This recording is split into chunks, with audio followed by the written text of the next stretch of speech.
So today's topic is rhinitis.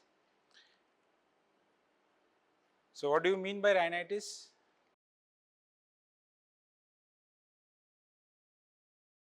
Any inflammatory or infective condition inside the nose and the paranasal sinuses.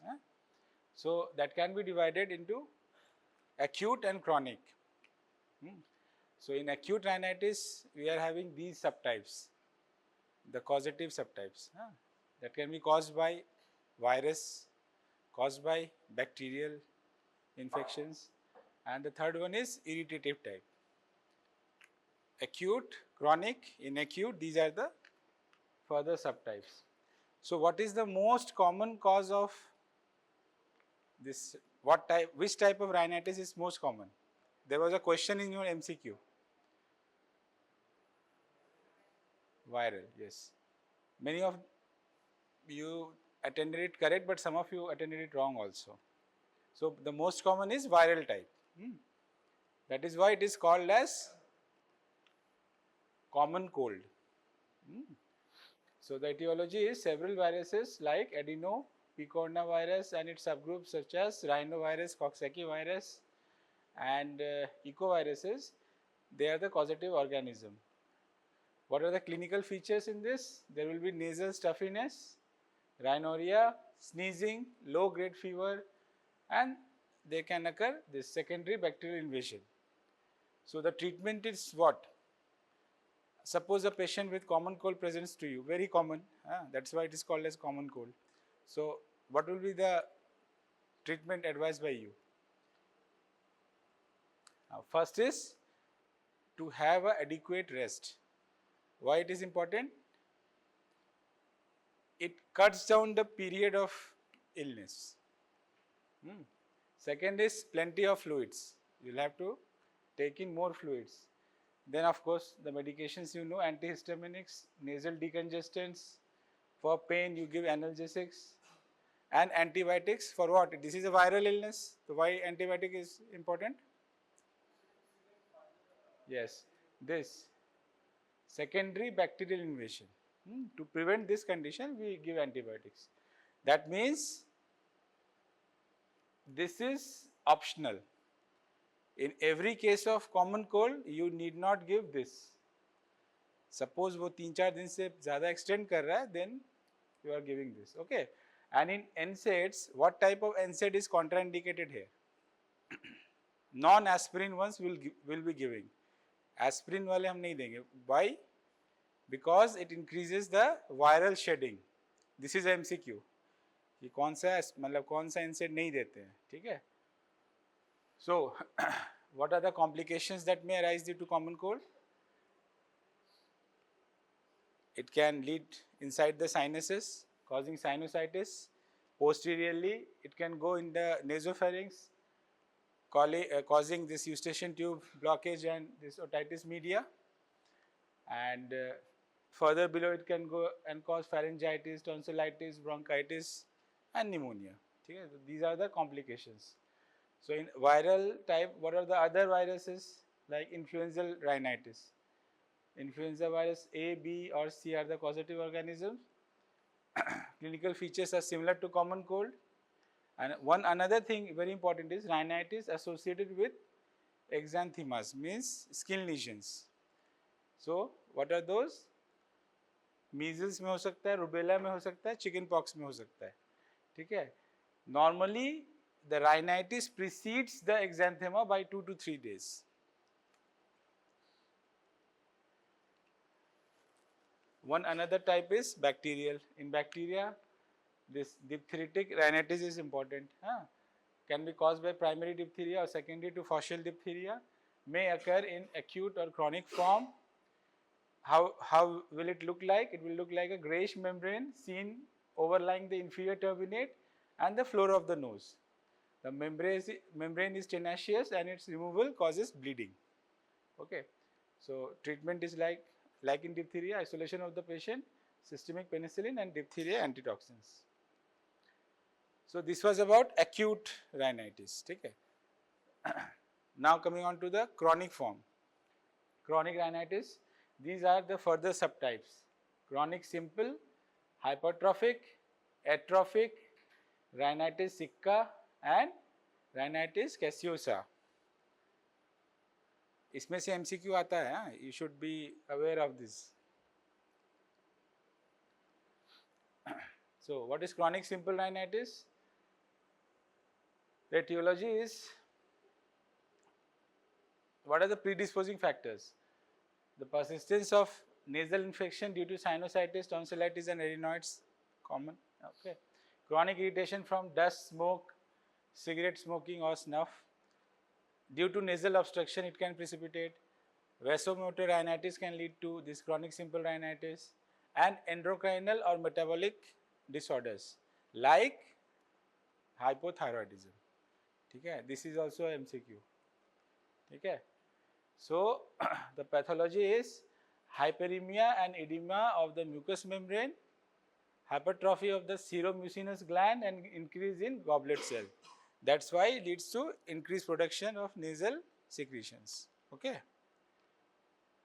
ये समझ में आया? hyperemia and edema of the mucous membrane. ठीक, hypertrophy of seromucinous gland and increased goblet cell, that will lead to the production of increased mucus. So clinical features are nasal obstruction, nasal discharge, headache, सब common anatomical जो चीज़ें हैं उसको आपको enumerate करना है.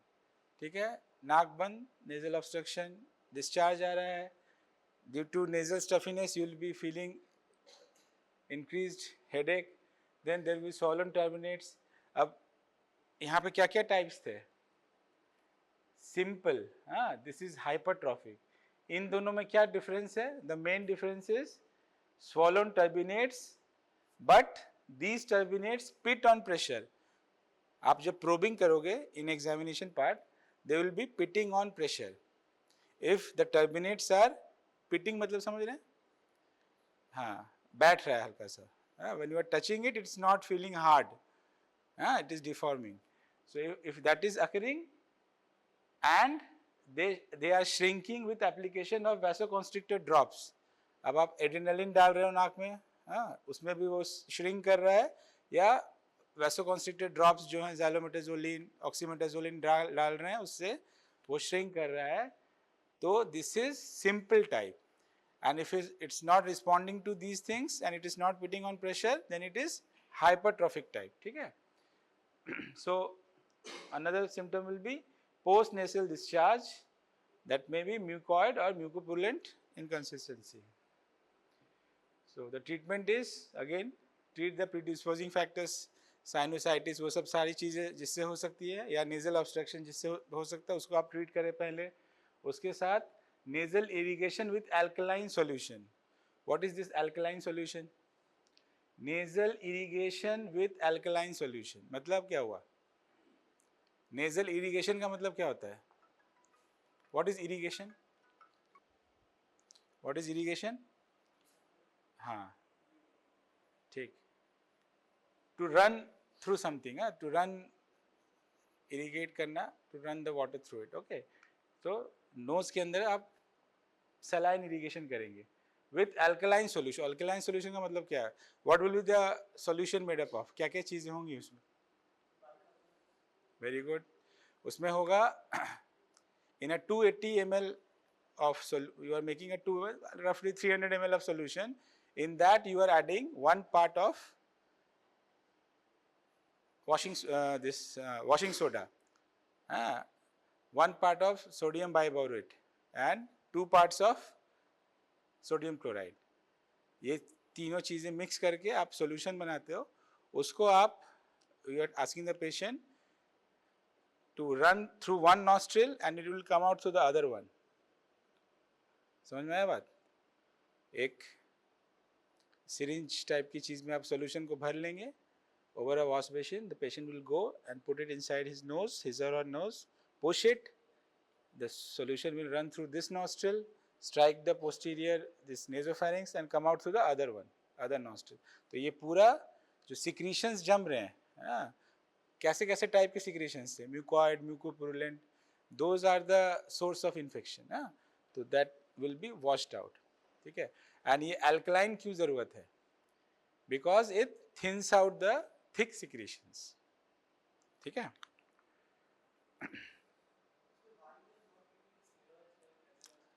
आएंगे नेजल डिकंजेस्टेंस, ठीक, and antibiotics help to clear the nasal infection. This is a infective condition and not immune regulated, ठीक है, वो अलग है, वो एलर्जिक राइनाइटिस में, उसमें विल बी गिविंग, ठीक। Hypertrophic rhinitis characterised by thickening of mucosa, submucosa, seromucinous gland, same periosteum. यहाँ पे बोन, जो टर्बिनेट्स के जो बोन हैं वो भी थिक एंड आउट हो जाते हैं, that's why they are resistant to pitting, और सारे ड्रॉप्स कुछ काम नहीं करता उसके ऊपर, ठीक है। सिंपल में topical medicine are effective, hypertrophic में दे आर लेस इफेक्टिव। तो आप एग्जामिनेशन करके ही पता कर सकते हो कि इसमें मेरा मेडिसिन काम करेगा कि नहीं, या ये सर्जिकल कैंडिडेट है, ठीक है। Etiology again recurrent nasal infections, chronic sinusitis, chronic irritation of nasal mucosa. Achha, these are the symptoms: obstruction, discharge, headache, heaviness of head, same thing, and transient anosmia, because सारे mucous membrane को they are edematous, that's why transient anosmia भी हो सकता है। Signs are hypertrophy of turbinates, turbinal mucosa is thick, does not pit on pressure, little shrinkage with vasoconstrictor drugs due to underlying fibrosis, maximum changes in inferior turbinate, and they look as if like mulberry appearance, thickening हो जाता है, patchy throughout the inferior turbinate, that is why they are called as mulberry appearance. अब मैंने क्या बोला, इसमें surgically correct करना ज़्यादा बेटर है, क्योंकि topical medicine are not effective. Rhinitis एक ऐसा टॉपिक है, क्लास में ही बहुत लोगों को होगा, ठीक है, तो थोड़ा सा उसके लिए ज़्यादा इसमें आइडिया लो, ठीक है। क्या क्या, तो इसमें क्या होगा, reduction in size of the turbinates कैसे करेंगे, लीनियर कॉटराइजेशन कर सकते हैं, सबम्यूकोजल डायथर्मी कर सकते हैं, क्रायो सर्जरी ऑफ टर्बिनेट्स कर सकते हैं, पार्शियल और total turbinectomy we can go for, and we can also go for submucous resection of the turbinate bone और with the help of lasers, ठीक है। सिंपल का क्या है मेडिकेशन, मतलब ट्रीटमेंट मेन सिंपल राइनाइटिस का, हाँ, इरिगेशन एंड टॉपिकल चीज़ें आप दोगे। एंड हाइपरट्रॉफिक में क्या हो जाएगा, कुछ पेशेंट्स होंगे ना कि बोलेंगे डॉक्टर साहब मेरा कोई फ़ायदा नहीं हो रहा है इसको, बोलेंगे, तब आप रीचेक करोगे कि ये हाइपरट्रॉफिक वैरायटी तो नहीं है। अगर हाइपरट्रॉफिक वैरायटी है तो वो तो मेडिकेशन से होंगे नहीं कम, आपको सर्जिकली जो आपको भी बताया वो उसको प्लान करना होगा फिर, ठीक है। नाउ कंपेंसेटरी हाइपरट्रॉफिक राइनाइटिस, जैसा कि नाम बता रहा है, it is compensatory hypertrophy. Why? In case of marked deviation of septum to one side, roomier side of the nose shows hypertrophy of the inferior and middle turbinate. Suppose right sided septal deviation है तो left side का nasal cavity roomy हो गया, तो उसके अंदर hypertrophy of the inferior and middle turbinate will occur, ठीक है। To reduce the wide, क्यों होता है, to reduce the wide space to overcome the ill effects of drying and crusting, ठीक है। ये इसलिए हाइपरट्रॉफी हो रहा है कि बहुत ज़्यादा स्पेस होने पे क्रस्टिंग हो, तो बॉडी का वो एक प्रोटेक्टिव मैकेनिज्म है, तो hypertrophy of the roomier side will occur, ठीक है ना। तो दो चीज़ें हो गई, chronic, simple and hypertrophic. Now the third one is this atrophic rhinitis, also called as ozena.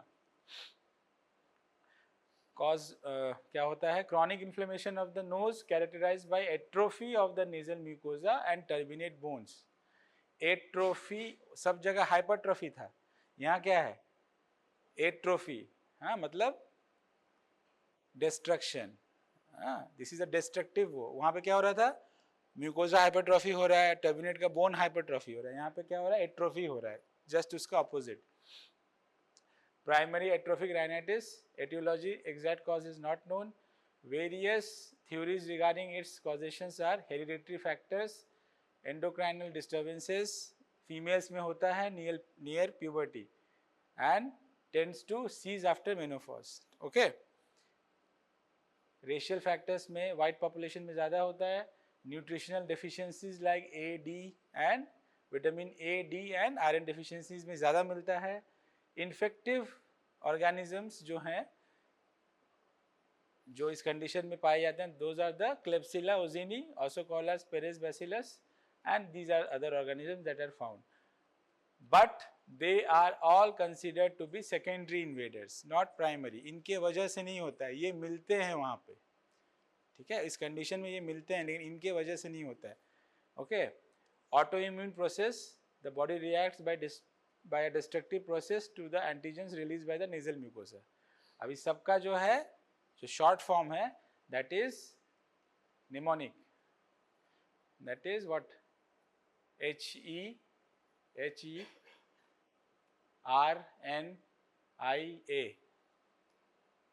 ठीक है, याद रखने के लिए easy.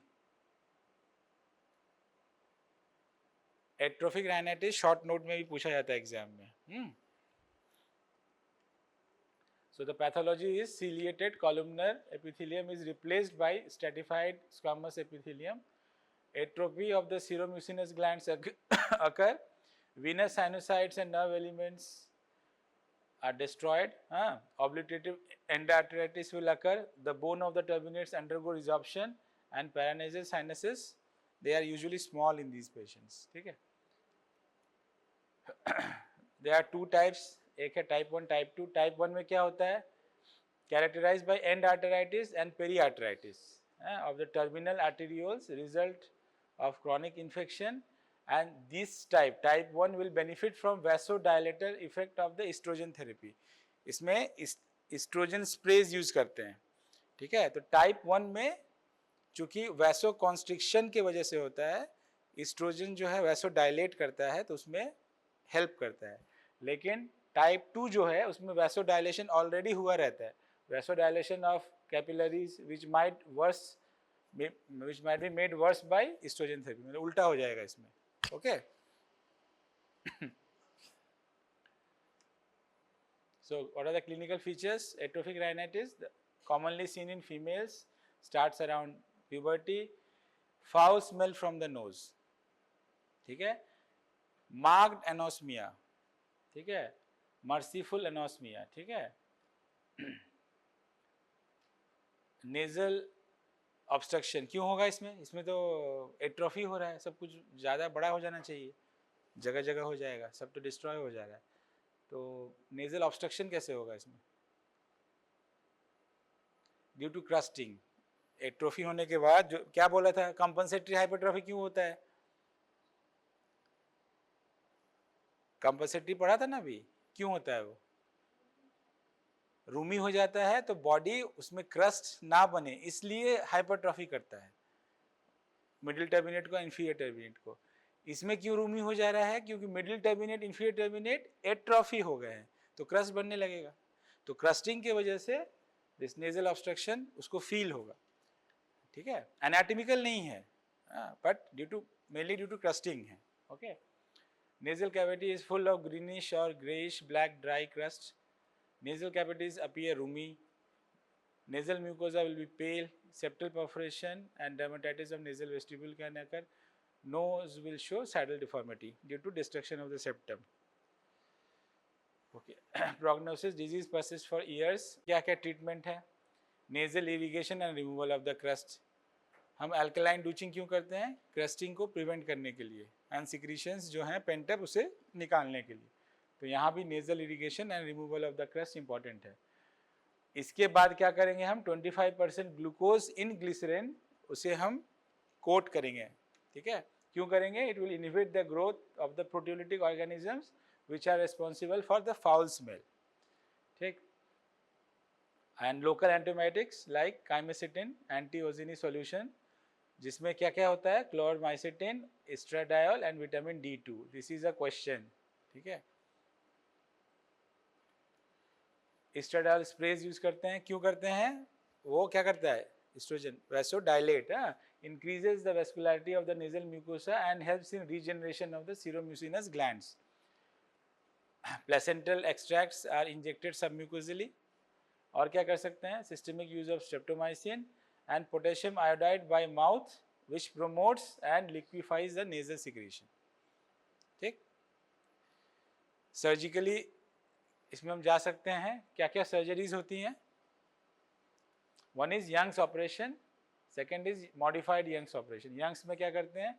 Both the nostrils are close completely, both the nostrils are closed completely just within the nasal vestibule by raising flaps.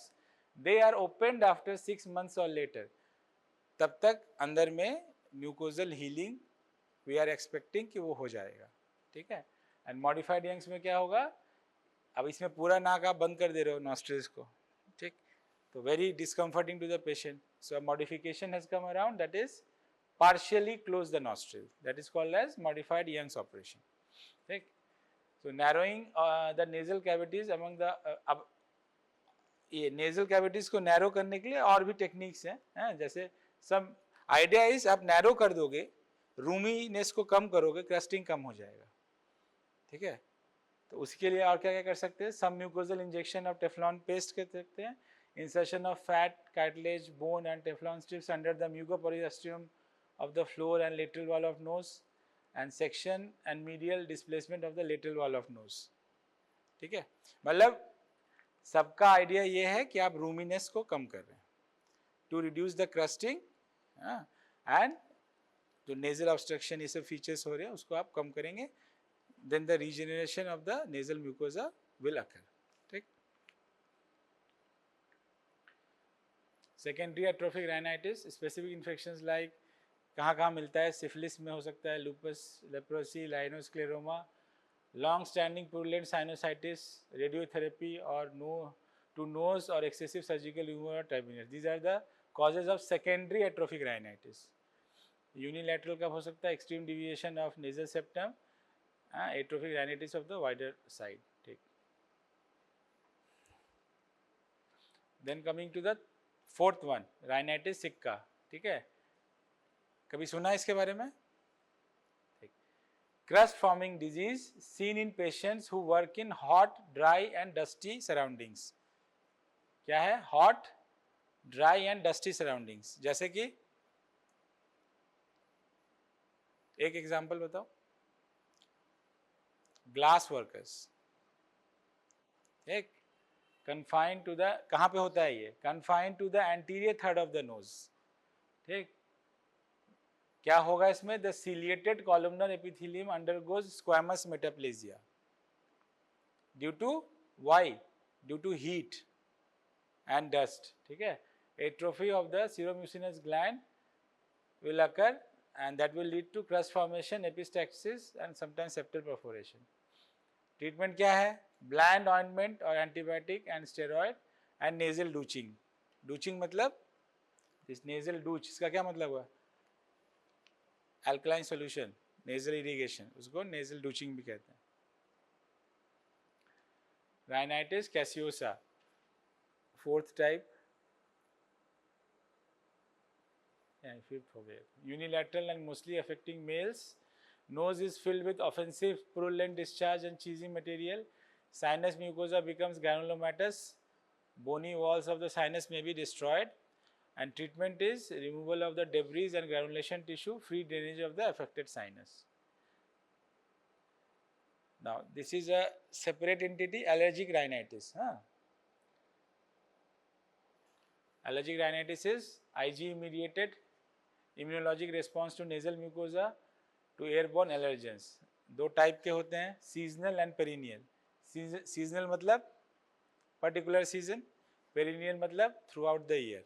Okay, so etiology is pollen from the tree, grass, mold spores, house dust, debris of the insect, house mite are common offenders. Allergic rhinitis is very common. किसी को भी अगर nasal symptom है, they will say कि हमें allergy है. तो prevention इसमें बेस्ट पॉलिसी है. तो किन किन चीज़ों से प्रिवेंट करना है आपको, बचाना है अपने आप को, वो ये सब है. पोलन, आपको हिस्ट्री लेना है आसपास में किस तरह के पेड़ पौधे हैं. ठीक है, घर में ये मोल्ड स्पोर्ट्स मतलब डस्ट माइट्स, ये सब कैसा डस्ट एक्सपोजर कितना है. ठीक, house dust, debris, insect, debris from insects and house might, ये सब का आपको पेशेंट से हिस्ट्री में उससे निकलवाना है, कैसे कैसे उसका एक्सपोजर है, ठीक है। सो हाउ, क्या रिएक्शन क्या है इसमें, सेंसिटाइज्ड जो मास्ट सेल है, antigen will attach to it, release the mediators. दो तरह के मीडिएटर होंगे इसमें, प्री फॉर्म्ड है एंड न्यूली सिंथेसाइज्ड है। ये परफॉर्म्ड हो गया, प्री फॉर्म्ड हो गया। तो प्री फॉर्म्ड में पहले से बने हुए हैं वो ये सारे हैं, ये सारे जो मीडिएटर्स हैं, these are responsible for the acute phase reaction. दो हैं, एक्यूट एंड डिलेड, लेट, ठीक है। एक होता है एलर्जन के एक्सपोजर के तुरंत बाद छींके ये सब आ जाना, हाँ, वो सारे इनके वजह से होता है, ये भी एमसीक्यू क्वेश्चन है। और ये सब डिलेड क्रॉनिक, जो 8-10 घंटे 15 घंटे बाद जो उसका जो इफेक्ट आएगा, ठीक है। एक्यूट और अर्ली फेज, हाँ, एलर्जिक रिस्पॉन्स दो फेजेज में है, एक्यूट और allergic phase. With in 5 to 30 minutes में होगा ये। क्या क्या होगा, स्नीजिंग होगा, राइनोरिया होगा, nasal blockage, bronchospasm due to release of vasoactive amines like histamine, acute phase वाले जो रिएक्टेंट्स थे। लेट और डिलेड फेज, ये 2 से 8 घंटे बाद, 10 घंटे बाद, 1 दिन बाद हो सकता है। इसमें क्या होगा, क्यों होगा ये, due to infiltration of the inflammatory cells with eosinophil, neutrophil, basophil, हाँ, at the site of antigen deposition, okay. दो phases, acute phase and late phase.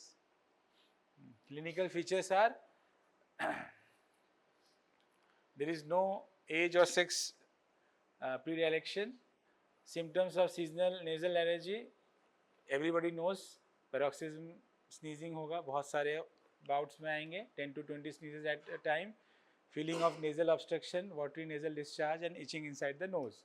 Symptoms of perennial allergy, क्या क्या होगा, frequent cold, ये क्या है, ये seasonal है, ये सीजन में उसमें आपको 10-20 छींके आएंगे, लेकिन जो पेरेनियल एलर्जी है उसके सिम्टम्स थोड़े से डिफरेंट होंगे। कैसे होंगे, फ्रीक्वेंट कोल्ड्स होंगे, परसिस्टेंटली स्टफी नोज होगा, loss of sense of smell due to mucosal oedema, post nasal drip, chronic cough, ठीक है। ये सारे लॉन्ग स्टैंडिंग वाले perennial throughout the year ये रहेगा, ठीक है। साइंस में क्या क्या मिलेगा, पढ़ाया था, बताइए। हाँ, ऐसे करने से क्या होता है, हाँ, यहाँ पे फोल्ड, उसको क्या कहते हैं, एलर्जिक सैल्यूट, ठीक। और एक और होता है blackening of the eyes, allergic shiners, ठीक है। और क्या मिलेगा, pale and oedematous nasal mucosa, ठीक, thin watery and mucoid discharge from the nose. आप एलर्जिक राइनाइटिस के पेशेंट को देखते ही कब गेज कर लोगे, थ्रू दिस साइंस, ठीक है। Detailed history and physical examination आपको लेना है डायग्नोसिस के लिए। नाउ इन्वेस्टिगेशन में क्या क्या करेंगे, counts, nasal smear shows large number of eosinophils, skin prick test, RAST कराएंगे and nasal provocation test. Complications due to allergic infection क्या क्या होगा, रिकरेंट साइनोसाइटिस, नेजल पॉलिपोसिस हो सकता है। कौन सा पॉलिप होगा, पढ़ाया था ना पॉलिप, नेजल पॉलिपोसिस कौन सा वाला एलर्जी की वजह से होता है, serous otitis media, bronchial asthma. कितने टाइप्स के पॉलिप होते हैं, एंट्रोकॉनल पॉलिप और बायलैटरल इथमॉइड पॉलिपोसिस। तो कौन सा वाला होता है एलर्जिक, बच्चों में कौन सा होता है, नहीं, एंट्रोकॉनल। और एलर्जी कौन सा होता है, बायलैटरल वाला, ठीक है। बच्चों वाला इन्फेक्टिव मोस्टली होता है, ठीक है। तो आपको इसीलिए पॉलिपोसिस इसमें मिलेगा, nasal polyp. Treatment is avoidance of allergen. कौन कौन सा एलर्जन, अभी बताया था आपको, पेशेंट को बताना होगा ना कि आप इन इन चीज़ों से बचो, बताइए। पोलन और डस्ट माइट्स और स्मोक, ठीक है, इरिटेंट्स जितने भी हैं, ठीक है। और मोल्ड स्पोर्स, एसी का फिल्टर साफ करें, पंखे को साफ करें, हाँ, हाउस में जो है आप जो बेडिंग्स हैं, लिनन है, उसको आप रेगुलरली चेंज करें, ठीक है। दीवार जो है उस पर जो फंगल मोल्ड्स बनते हैं वाइट वाइट पैचेस बन जाते हैं, उनसे आप उसका क्लीनलीनेस का ध्यान रखें। ये सब पेशेंट को बताना है। प्रिवेंशन इसमें सबसे इम्पॉर्टेंट है। एलर्जन एक्सपोजर होगा तो सिम्टम्स आएंगे ही, ठीक है। तो इसलिए आपको ये सब चीज़ें पेशेंट को बहुत अच्छे से बताना है। अब आता है आपका वाला क्वेश्चन जो आपने पूछा था, हाँ, treatment with drugs, antihistaminics, corticosteroid, क्योंकि इम्यून मीडिएटेड है, इम्यूनोसप्रेसेंट है ना कॉर्टिकोस्टेरॉइड। अब यहाँ पे हम उसको यूज़ करेंगे, ठीक है। Use should be limited to acute episodes, हाँ, सेवरल सिस्टमिक साइड इफेक्ट्स, ठीक है। और क्या क्या यूज़ करते हैं, बेक्लामिथासोन, डाइप्रोपियोनेट, ब्यूटेसोनाइड, फ्लूटिकासोन, हाँ, ये सब टॉपिकल अगर यूज़ करेंगे तो साइड इफेक्ट्स फ्यूअर होंगे, ठीक। Sodium chromogallate we can use, they are acting as the mast cell stabilizers and they will prevent the degranulation of the mediators. Immunotherapy, immunotherapy क्या होता है? किसी का एक का बच्चे का चल रहा है इम्यूनोथेरेपी, हाँ, तुम्हारा ही चल रहा है। एलर्जन इज गिवन, अब तुम्हारे लिए ये है, allergen is given in gradually increasing dose till the maintenance dose is reached. Immunotherapy suppresses the formation of IgE, so it is a लंबा प्रोसीजर, 1.5-2 साल तक चल सकता है, हाँ। वैसोमोटर राइनाइटिस ये क्या होता है? Non allergic rhinitis but clinically simulating nasal allergy है। ये नॉन एलर्जिक लेकिन सिम्टोमोलॉजी जो है वो एलर्जिक राइनाइटिस जैसा है, ठीक है। Condition usually persist through out the year. इसमें क्या होगा, मतलब क्यों होता है ये? Parasympathetic stimulation causes vasodilation and engorgement. Overactivity of parasympathetic system also causes excessive secretion from the nasal glands. Autonomic nervous system is under the control of hypothalamus. Therefore, emotions play a great role in vasomotor rhinitis. Girls लोग को हो जाता है, कभी कभी हो जाता है ना, नाक बहने लगता है जब इमोशनल स्ट्रेस में हो जाते हैं तो, ठीक। Nasal mucosa is also hyperreactive and responds to several non-specific stimuli. Example, change in pressure and humidity. बहुत बार AC में रहने से हो जाता है, या सडन चेंजेस इन टेम्परेचर, यहाँ बैठे अचानक से बाहर गए गर्मी में, थोड़ा सा नेजल स्टफीनेस होने लगा। या बहुत अभी आप लोग नोटिस करोगे जब हम अगर कोई ठंड में बाइक चलाएगा तो जब आप डेस्टिनेशन में पहुंचोगे तब नाक से ऑटोमेटिक निकल रहा है पानी, हाँ, तो all those are coming under this type of rhinitis, ठीक है। क्यों होता है उसका रीज़न ये है, ठीक। This all will be asked, आपके वाइवा में आपसे हो सकता है पूछा जाए, अगर आपको किसी नेजल पैथोलॉजी का कोई पेशेंट मिलता है, कोई केस मिलता है, तो आपसे हो सकता है वाइवा में ये सब चीज़ें पूछी जाए। सिम्टम्स क्या होगा इसमें भी, miming, what is this mimicking as allergic वाला, तो स्नीजिंग पैरोक्सिस्म आएगा in the morning, excessive rhinorrhoea हो सकता है, प्रोफ्यूज एंड वाटरी डिस्चार्ज हो सकता है, नेजल ऑब्स्ट्रक्शन का फीलिंग आ सकता है, पोस्ट नेजल ड्रिप हो सकता है। तब हम लोग इसको डिफ्रेंशिएट कैसे करेंगे एलर्जी वाले से? इसमें टेस्ट सारे नॉर्मल आएंगे, ठीक है, मतलब IgE ये सब रेज नहीं होगा, वो सब चीज़ें नॉर्मल आएंगी, ठीक है। Nasal mucosa over the turbinates is generally congested and hypertrophic. Complication क्या हो सकता है इसमें भी? नेजल पॉलीपाई हो सकते हैं, हाइपरट्रॉफिक राइनाइटिस हो सकता है, sinusitis can occur here. Treatment is avoidance of physical factor which provoke symptoms, antihistaminics and oral nasal decongestants. Topical steroids दे सकते हैं, सिस्टमिक स्टेरॉइड्स ज़रूरत नहीं पड़ता है, हाँ। Psychological factor should be removed. Surgically nasal obstruction can be relieved by measures like reduction in the size of the nasal turbinates. Excessive rhinorrhea is relieved by sectioning of the parasympathetic secretomotor fibers to the nose, that is called as VDN neurectomy. तो VDN neurectomy कब करते हैं? कौन से disease में? अभी क्या discuss हो रहा है? वैसोमोटर राइनाइटिस में। क्यों करते हैं? क्योंकि पैरासिम्पैथेटिक सिक्रेटोमोटर फाइबर इसके थ्रू जाता है, उसके सेक्शनिंग से excessive rhinorrhoea will be relieved. Other minor forms of this non allergic rhinitis are drug induced rhinitis. क्या क्या ड्रग से हो सकता है? Anti hypertensive, anti cholinesterase drugs like neostigmine, contraceptive pills also, क्यों? क्योंकि उसमें एस्ट्रोजन होता है, वैसोडाइलेशन की वजह से हो सकता है, ठीक है। राइनाइटिस मेडिकामेंटोसा, ये आपको बहुत कॉमन मिलेगा, स्पेशली मतलब रूरल सेटअप में। वो ड्रॉप दे दिया डॉक्टर साहब ने, वो यूज़ कर रहे हैं 2 साल से, ठीक है। उसी की वजह से होगा, क्या होगा? Topical decongestant nasal drops cause rebound phenomenon. Their excessive use causes rhinitis. How will it be treated? Treated by withdrawal of nasal drops and short course of systemic steroid. Rhinitis in pregnancy can also occur. ठीक है। Again estrogen imbalance, उस समय estrogen बढ़ जा रहा है उसकी वजह से, and honeymoon rhinitis is there. Emotional rhinitis is there due to emotional stimuli, and rhinitis due to hypothyroidism. क्यों? क्योंकि इसमें पैरासिम्पैथेटिक एक्टिविटी प्रीडोमिनेट करता है, इसलिए हाइपोथायरॉयडिज्म में भी rhinitis कॉमन है। And non-airflow rhinitis seen in patients with laryngectomy and tracheostomy. ठीक, these are the names you should know. Nobody is going to ask you the details of these things. That's it.